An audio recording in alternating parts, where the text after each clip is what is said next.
Sebelumnya, gue ucapin terima kasih untuk kalian yang udah setia nonton channel ini dan semoga rezeki kalian lancar dan diberi kesehatan dan dijauhkan musibah.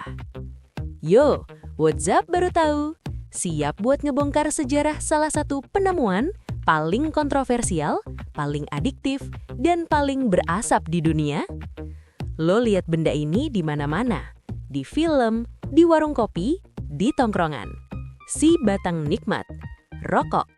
Kita semua tahu rokok.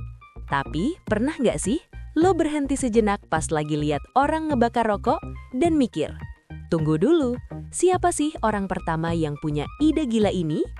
Siapa penemu rokok? Apa ada satu orang jenius atau setan di garasinya yang mikir, gimana kalau tembakau kering kita linting pakai kertas, terus kita bakar, terus asapnya kita isap? Selamat datang di Baru Tahu, dan hari ini kita bakal bongkar tuntas siapa penemu rokok. Oke, spoiler alert paling gede di awal, rokok itu nggak ada penemunya. Hah? Terus datang dari mana? Rokok itu bukan penemuan, dia adalah evolusi. Evolusi gila yang mengubah ritual suci jadi sampah, terus jadi tren perang, dan akhirnya jadi industri triliunan dolar. Biar ngerti, kita harus rewind jauh banget. Fase 1, ritual kuno, bukan rokok. Ini baru tahu momen pertama lo. Tembakau itu udah dipakai manusia sejak ribuan tahun lalu. Para arkeolog nemuin jejak tembakau di peradaban suku Maya dan Indian kuno di Amerika. Jadi, merokok atau mengisap asap tembakau itu udah tua banget. Tapi, dan ini tapi yang gede, mereka ngisapnya bukan kayak kita. Mereka ngisapnya pakai pipa atau cerutu, tembakau yang digulung pakai daun tembakau lagi. Dan tujuannya, ritual. Buat mereka, asap tembakau itu suci. Buat mediasi, buat nyembuhin orang, buat ngomong sama dewa. Ini barang mahal, eksklusif, dan sakral. Fase 2, sampah jadi ide. Lahirnya Papelite. Fast forward ke tahun 1600-an, tembakau itu udah dibawa ke Eropa sama si Columbus dan jadi tren gila di kalangan bangsawan. Mereka niru gaya Indian, ngisep pakai pipa atau cerutu. Cerutu itu simbol status, mahal, yang rokok cuma orang kaya. Disinilah baru tahu momen kedua lo, di mana rokok versi kertas lahir, kemungkinan besar dari pengemis di Seville, Spanyol. Gini ceritanya, para pengemis ini nongkrong di luar klub-klub orang kaya.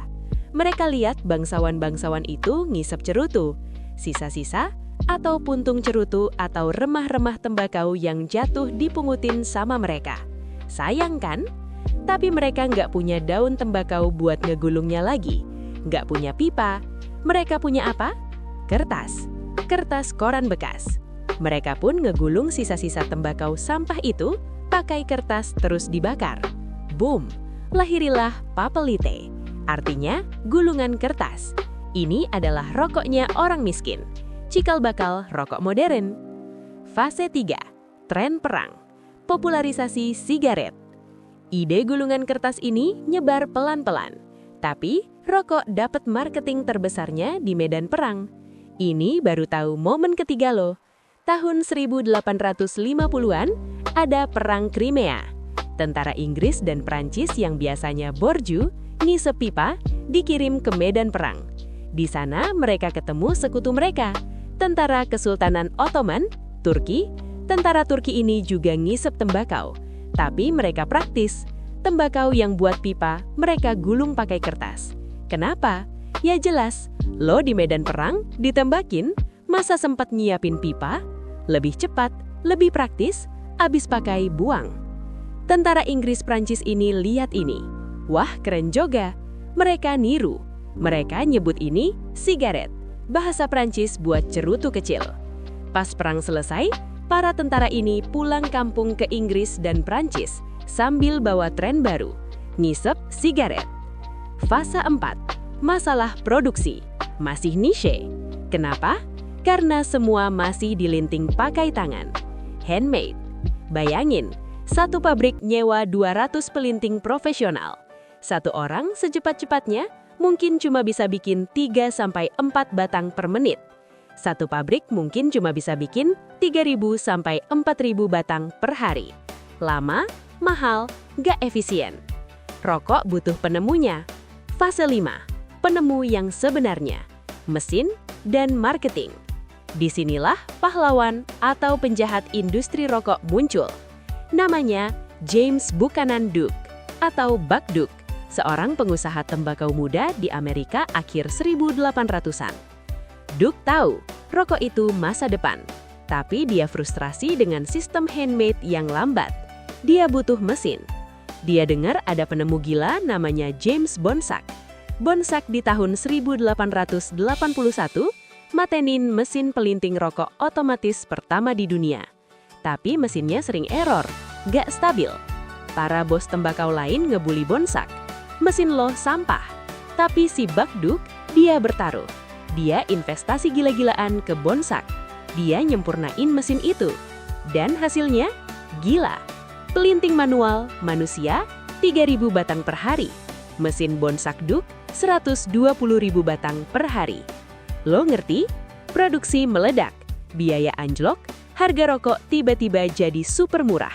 Semua orang bisa beli. Tapi Duke nggak berhenti di situ. Dia ngebanjirin pasar pakai rokok murah. Terus dia ngelakuin marketing jenius yang jahat. Dia masukin hadiah ke dalam bungkus rokoknya. Apa hadiahnya? Kartu koleksi, gambar artis, gambar atlet, gambar yang paling laku, pemain baseball. Anak-anak muda Amerika dipaksa beli rokok bukan buat diisap, tapi buat ngumpulin kartu baseballnya. Game over. Rokok jadi murah, gampang didapat, dan keren karena ada hadiahnya. Industri rokok modern lahir. Kesimpulan, jadi siapa penemu rokok? Nggak ada. Orang Indian, penemu tembakaunya. Pengemis Spanyol, penemu ide gulungan kertasnya. Tentara perang, influencer yang bikin populer. James Bonsack, penemu mesinnya. James atau Buck Duke, bapak industrinya, yang bikin murah dan kandu. Gimana? Lo baru tahu kan?